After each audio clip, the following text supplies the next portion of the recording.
Well, hello. It's good to see you. My Bible is open to Job chapter 36. Job 36.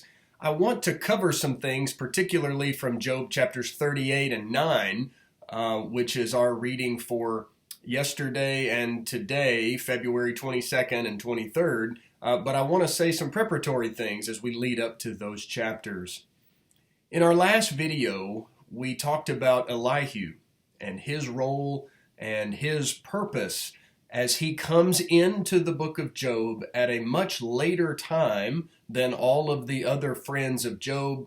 Elihu, it says, it's indicated by some of the things that he said, that he's been there listening to Job and his friends have their debate and their discussion, and he has sat quietly, and now it's time for him to speak. And Elihu, as I mentioned in the last video, is going to say some things that will help prepare Job for what's coming next.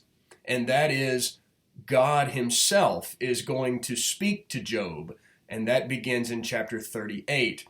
I don't mean to suggest by that Elihu necessarily knew that God was going to speak to Job and to do so imminently, it seems. I don't know that we can suggest that from the text, but God uses Elihu, it seems, to prepare the heart and the mind of Job for his own entrance when he comes and he speaks to Job beginning in chapter 38.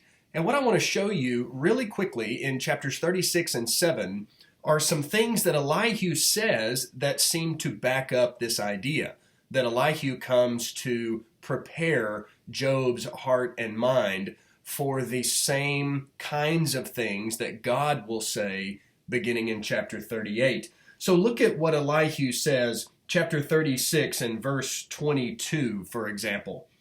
Look, God shows himself exalted by his power.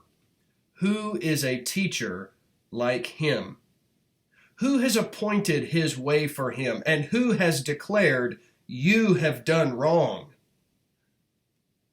That's exactly what Job has done. He has accused God of injustice.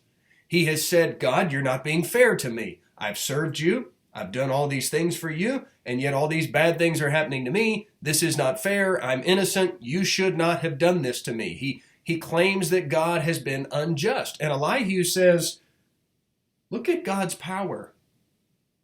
Who are you to question the things that God has done? Look at verse 26. Elihu says, yes, God is exalted beyond our knowledge. The number of his years cannot be counted. Look at verse 29. Can anyone understand how the clouds spread out, or how the thunder roars from God's pavilion? Can anybody understand the things that God's power is capable of doing? And of course, the answer to that is no. Look at chapter 37. Chapter 37 and verse 4. There comes a roaring sound. God thunders with his majestic voice. Verse 5. God thunders wondrously with his voice. He does great things that we cannot comprehend. Elihu is repeatedly saying to Job, God is so much greater than we can fathom. And who are we to question him? Who are we to say, what are you doing? Explain yourself. Why are you doing the things that you're doing? Look at verse 14 of chapter 37. Listen to this, Job. Stop and consider God's wonders. Do you know how God directs his clouds or makes their lightning flash? Do you understand how the clouds float, those wonderful works of him who has perfect knowledge? Look at the nature of the question that Elihu asks. Do you know how God does such and such? Do you understand how God is able to do these things? And obviously the answer to those questions is no. But here's what's significant about this. In the next chapter, God is going to speak to Job, and he's going to ask him a series of questions, one after another, and he's going to use the same kinds of expressions. Do you understand? Do you know? Can you explain? And so Elihu is saying the same kinds of things that God himself is going to say. So that brings us now to chapter 38, which is when God makes his entrance and he speaks to Job. Now remember, Job throughout the book several times has requested an audience with God. If only I could speak to God, I would lay out my case. I would present my innocence. I would explain to him that I have done so much good, that I am innocent, that I've not done anything wrong or evil. And in other words, he's saying God is going to have to explain himself to me. I need God to tell me why he has done what he has done. In fact, at the end of chapter 31, Job ended his final speech with that very sentiment. I wish I could speak to God. Well, Job gets his wish now. And God is going to come before Job, and he's going to put Job in his place. I think sometimes we maybe present this in just slightly the wrong kind of a way. And here's what I mean by that. We say, well, God comes and he puts Job in his place. We talk about putting someone in their place in our everyday interaction and our language. We use that expression. Well, I'm going to put him in his place. And we usually bring along with that expression a very kind of forceful, coercive, you sit down and shut up and let me tell you what for. Well, there's a sense in which that's what God is doing here.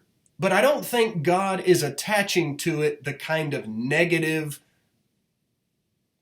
I'm not sure what the best term is, but I don't think God is approaching it with the same heart that we sometimes approach our fellow man when we talk about putting them in their place, right? God indeed puts Job in his place. But God is doing this from a position that I think is different from ours. I hope that makes sense. I think sometimes we have very personal feelings that are involved. We feel like we have to justify ourselves, that we have to explain ourselves. God does not do any of that in this chapter. He does not justify himself. He does not explain himself. He does not say, Job, let me tell you why I did this. God just says, this is who I am. This is what I'm capable of. This is what my power and my wisdom is able to do. Now, Job, if you can explain that to me, please be my guest and do it. And I think God has a grander purpose in mind than just saying to Job, you sit down and shut your mouth. I don't want to hear what you have to say. I think sometimes we take that approach with our fellow man, but God is going to say some things to Job that will indeed put Job in his place. But Job leaves this exchange with God, if you can even call it an exchange. He leaves this exchange with God with a much grander view of God. And it's not always that way in our human interactions, is it? We put somebody in their place, they don't turn around and have greater views and love and appreciation for us because of what we did. Maybe that's the way of pointing out this difference in what's happening here. Notice how this begins. Chapter 38, verse 1, the Lord answered Job from the whirlwind. He said, "Who is this who obscures my counsel with ignorant words? Get ready to answer me like a man. When I question you, you will inform me." All right, Job, now's your chance. He says, you've been speaking things ignorantly. You have said some things about me, and you don't know what you're talking about. So you've been asking all along for an opportunity to stand before me and speak and give a defense of yourself. So now's your chance. But notice, God does not come to answer Job's questions. He comes to ask Job questions. And he says, when I ask you the question, you tell me if you have an answer. You give an explanation to my question. And he begins in verse 4. Where were you when I established the earth? Tell me if you have understanding. Who fixed its dimensions? Certainly you know. Who stretched a measuring line across it? What supports its foundations? Or who has laid its cornerstone while the morning stars sang together and all the sons of God shouted for joy? Give me the answer, Job. Where were you when I created the earth? When I created the heavens and I made all of these things work together perfectly? You explain it to me if you're able to do that. And that's what God is going to do throughout his exchange with Job. In verse 8, he talks about the oceans. In verse 9, he talks about the clouds. He talks about the creation of the world and all the things that he made. The sun, the moon, the stars, the winds, the waters, the waves, everything that God made. He says, Job, explain these things to me if you're able to do that. He talks about stars and constellations in chapter 38 and verse 31 and following, the hosts of heaven. In verse 36 of chapter 38, who put wisdom in the heart or gave the mind understanding? Who has the wisdom to number the clouds? Or who can tilt the water jars of heaven when the dust hardens like cast metal and the clods of dirt stick together? Who knows when the earth needs rain? I know. Do you, Job? Do you know when the earth needs to go through its cycles? Are you able to make that happen? And with all of these questions, obviously Job has nothing to say. He has no answers. But notice how the questions are using the same kind of wording as the questions which Elihu asked. Do you know such and such? Do you understand this or that? It's the same kinds of questions. And Elihu was prepping Job. And Job would sit and listen to Elihu and think, no, I don't understand that. No, I can't explain that. How much more then when God is the one asking these questions to Job? In chapter 39, which is the reading for today, February the 23rd, do you know when the mountain goats give birth? Now he shifts from the created elements and now shifts to some of the animals that Job would have seen and animals that were on the earth at the time that Job was living. He mentions mountain goats and deer in verse 1. He mentions donkeys in verse 5. He talks about oxen in verse 9. I'm just looking down at some of these animals here. I may miss some. The ostrich is mentioned in verse 13. The horse is mentioned in verse 19. Let's see. The hawk is mentioned, the eagle in verses 26 and 27. God is pointing Job's attention to the animal life that surrounds him. These are animals that Job knew what they were. We know what these animals are. We see ox and donkeys and eagles and so forth. We know what these things are, and Job knew what they were too. Now that's significant because of some things that God is going to say later on. In chapter 40, which I know is tomorrow's reading, but in chapter 40 he mentions an animal called behemoth. And in chapter 41, in verse 1, he mentions an animal called Leviathan. One is a land-dwelling animal. The other is a sea-dwelling creature. There's a lot of speculation about what these were. A lot of people think that behemoth was maybe some type of dinosaur. And there seems to be some really good evidence for that. Your Bible may have a footnote, incidentally, that says that behemoth was a hippopotamus. I find that extremely unlikely because of what it says in verse 17 when it says his tail is like a cedar tree. Have you ever seen the tail of a hippopotamus? That doesn't really seem to fit. Chapter 41, a lot of people think that this Leviathan animal is maybe an alligator or a crocodile. Your translation may have a footnote there that even says crocodile. I'm not so sure what to make of that because there are some other things that are said here that don't seem to fit that don't seem to fit a crocodile. Just for instance, chapter 41 and verse 18 says his snorting flashes with light. Verse 19, flaming torches shoot out of his mouth. Fiery sparks fly out. Smoke billows from his nostrils. There are many folks who see this as a description of some kind of a dragon creature, and that certainly seems to maybe be the case here. But here's the point that I want to make about those two animals in particular. They are mentioned alongside all of these other animals from chapter 39, which seems to indicate that these two creatures, whatever they were animals that Job knew about. He knew what these creatures were. He had seen them. I don't think God is creating some kind of mythical creatures here that Job is, only heard of in children's stories. It doesn't seem to be that. So just because we don't have these creatures in the world today, or potentially we don't know what these were, but if this was a dinosaur and if this was some kind of dragon type creature and maybe we don't have them on the earth today, that doesn't mean that they weren't in Job's world many centuries ago.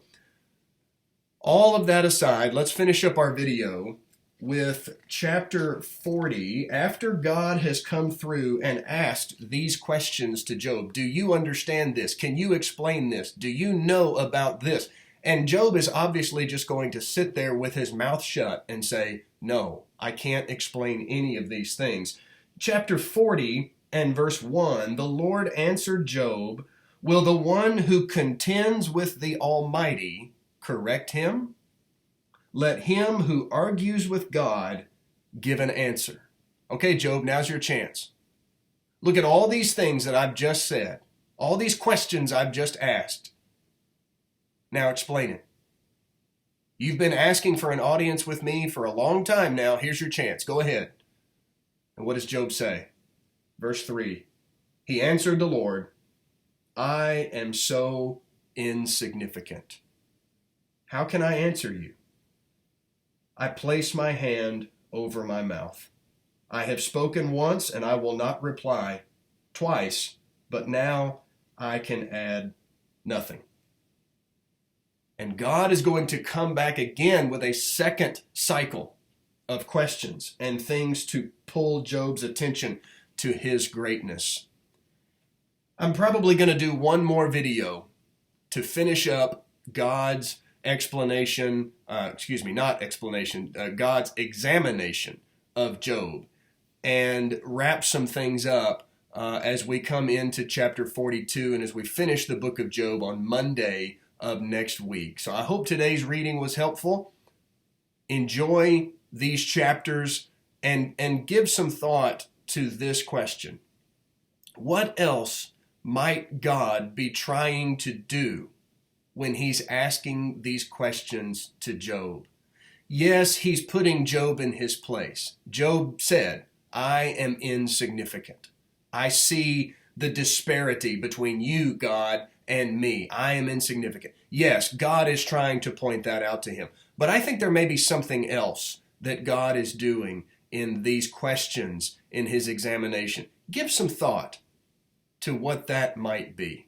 Thanks for reading with me today. God bless you.